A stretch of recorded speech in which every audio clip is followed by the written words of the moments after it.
Hi guys, Mark here for KetoKitchenCollection.com, the home of the dynamic keto meal plan, and the question for today is, what vegetables should I avoid on a keto diet? Well, the reason for avoiding particular vegetables is not because of the types of carbohydrates they have in them. For all intents and purposes, and to keep things extremely basic and fairly accurate as well, the carbohydrates in any one given vegetable aren't hugely different from the carbohydrates in any other given vegetable, okay? It's not that there's some vegetables that have terrible carbohydrates in them that you should avoid. The problem we have is the amount and density of carbohydrates in some vegetables relative to how much of that vegetable you might eat in any given meal or recipe, okay? So what we'll do is we'll go through a handful of vegetables here and we'll think about that in all that context so that you can understand why some vegetables are considered okay on a keto diet and why some aren't, and how you can go about ascertaining which vegetables are okay for you to eat on your keto diet on the fly, on your own, without having to refer to anything else. So let's have a look at some of these examples so that we can learn and understand and do this ourselves whenever we're at the grocery store or making our own meals or recipes. First of all, we'll have a look at lettuce, okay? So let's say we've got 100 grams of lettuce, which is probably say 4 sizable lettuce leaves. If you cut them all up and put them into a salad, that's a perfectly fine keto meal, okay? 100 grams of lettuce will have approximately 1 gram of carbohydrates. So that's net, not including fiber, 1 gram of carbohydrates for 100 grams of lettuce. And you could have 100 grams of lettuce in your average salad. That's quite normal. Now, would you have 500 grams of lettuce in an average salad? No, you wouldn't. That's a pound of lettuce, okay? A pound of lettuce would be in a huge bowl, and you'd still only get 5 grams of carbohydrates, which is not much, okay? Put it in context, you're not going to have that much lettuce. You'll maybe have 100, possibly 200 grams in a big salad of lettuce, and you'll get 1 to 2 grams of carbs. Okay, great. So lettuce is fine. Typically, any green leafy vegetable is absolutely perfect for the keto diet because it's low in carbohydrates, it's high in fiber, and it's high in vitamins and minerals, okay, your micronutrients. So, moving on, what about broccoli? If we have 100 grams of broccoli, and think about it, broccoli's it's green, which is good, lots of nutrients in it.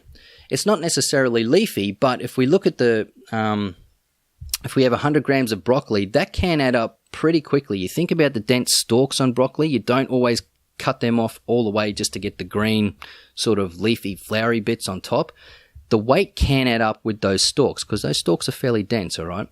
For each 100 grams of broccoli, you get 4 grams of carbohydrates, not including the fiber. This is net carbohydrates on all these examples I'm giving you. 4 grams of carbohydrates for every 100 grams of broccoli. Now, that 100 grams of broccoli can add up pretty quickly, okay?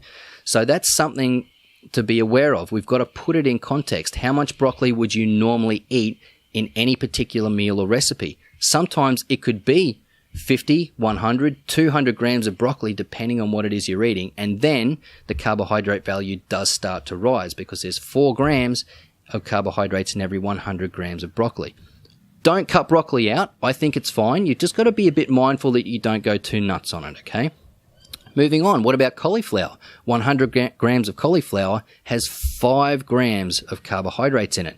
Now, I find if I'm making a keto dish like keto cauliflower fried rice, all right, if I'm doing something with a bit of a Chinese flavor to it, it's delicious, it's quite okay on a keto diet, but the amount of cauliflower, the weight of it, will add up pretty quickly once you start making a big batch of rice. So if there's 5 grams of carbohydrates in that for every 100 grams of cauliflower, you've got to be careful that you don't overindulge in it because the carbohydrate content can crank up relatively quickly, okay? So again, it's context dependent on how much you might have in any particular meal of that particular vegetable. It's not that it's got some keto unfriendly type of carbohydrate in it.